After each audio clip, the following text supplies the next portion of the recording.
What up? Kingpin here. Decided to take a couple minutes to explain what's going on here. Yeah, gonna go over some streaming stuff, gonna go over some digital DJing, vinyl DJing obviously, so let's get into it. All right, obviously the focal point of the whole setup is the Union Audio Orbit 6 in gold. There's only 10 of these in the world. They released it on their 10th anniversary. There is a black version. There's also a green, red, no purple, but you know, all kinds of different colors. But this one is super, super limited. So super glad I have that. Yeah, super fun. Lots of supers. Let's explain exactly how I DJ. So obviously each channel here is a channel strip. You plug inputs into it. Channel 2 goes to turntable number 1. Channel 3 goes to turntable number 2. Channel 4 goes to turntable number 3. The reason I have it set up like this is specifically because of the crossover I have here, the crossfader. The way the crossfader works, this side, the left side, has channels 1 through 3 on it. This side has channels 4 through 6. That way I can crossfade between the two. Kind of hear that there. It has a little switch on it, so I can turn it completely off or fade in all smooth, which is handy. Also has little lights on here, but you can't see them, which is really cool. You can kind of tell the strength of like where you are in the mix, which is rad. So, yeah, so these two are not able to be faded between it, but these two are. These are two like the main ones that I mix over because that's where the mixer is. And then also let's start this over so I can get some good music. This offers a pretty cool like EQ system. So if you notice,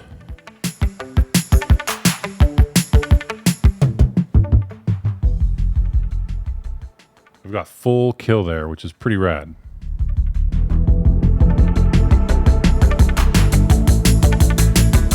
So again, I'm doing this on every single input that's on the left side, 1 through 3, which includes the computer. So I'll get to in a second. And then if I were to do it on this side, it would include that turntable and then the other computer there. So that's the way this works.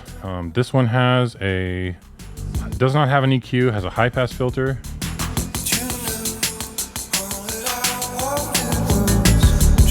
Which is the main way I DJ. That's usually the way I get things going. Does have an effects send, which is pretty cool. So I can send stuff to the effects unit, which I'll do now.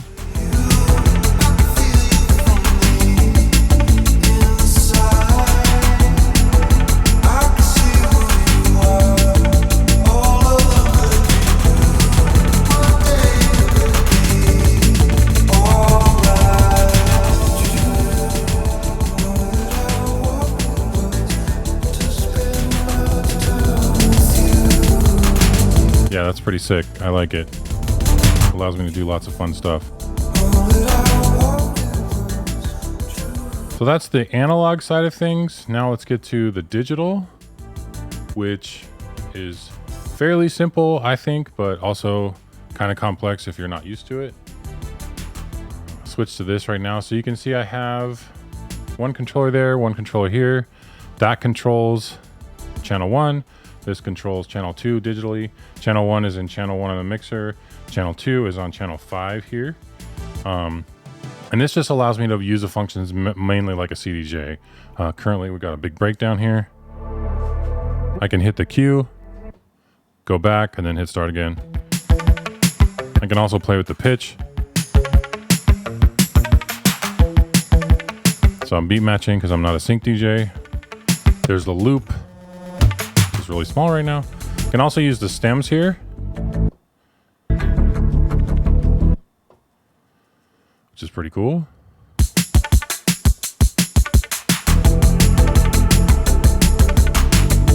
As soon as there's vocals kicked in, you'll hear the vocal isolation.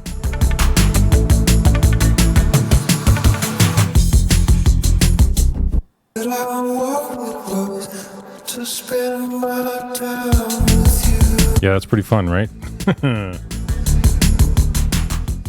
So also, if I have a buddy that stops by that does not want to use the more digital style stuff, I have a phase DJ in here, which I'll show you right now, which is kind of cool. Got my little compartment that I can just throw this on. Now we'll see what that looks like.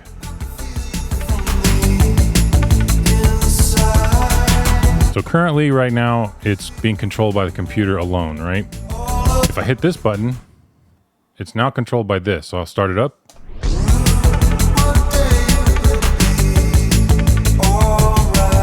And I can adjust the pitch.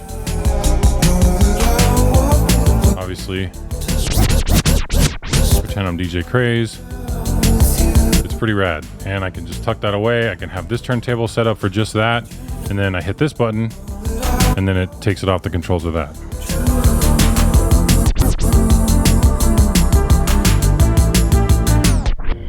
So that's pretty handy. That's mainly it. That's mainly like what I'm doing here. There's not like a whole lot of rocket science involved. You know, the effects unit is pretty self-explanatory. It's got delays. I only really use the delay. I don't use anything else. The streaming setup. So I have obviously Stream Deck XLR Plus, and I have another StreamMate over there in case I'm on that side. I can just go through scenes. It allows me to like shoot through scenes here, which is pretty cool. I can go to my pre-show thing, which you guys have seen, and do all that. I'm sure everybody's familiar with that because streaming is really popular. The one thing that's cool is, let's talk about the desk. So the desk was built for me by Dual SF out of Philadelphia. I am 6'7", so this is ergonomically correct for my big ass body. You notice my hand is like 90 degrees to the floor. So that makes it pretty easy. I'm a big guy. I can get to everything here pretty easily. And then the Orbit 6 has a power supply that needed to be mounted underneath. So they've created the setup there. And I mounted my streaming Mac Mini device underneath that. And that doesn't normally have a cable plugged in because I'm using that for the camera that's looking at this. You can also see my Genelec sub that's not being used currently right now because I don't want a lot of bass in this. I also have Genelec monitors on the top. And then, oh, you can't see it. Let me adjust the camera real quick.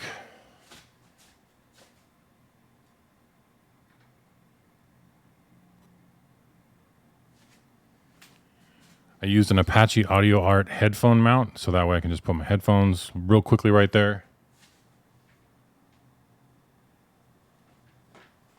Which is super handy when I'm DJing, and I want to just set that down real quick. I had my headphones customized by a dude out in Berlin who I can post in the comments about where I got that done. The stands here are Apache Audio Art as well. They slip underneath the turntables without touching them. I think that's basically it. That's like the whole kit and caboodle. I do have needles that I use just for streaming because they're expensive and they're Oderfons. But I use these just for messing around or whatever. I think that's it. Yeah. Rock on. Thanks for tuning in.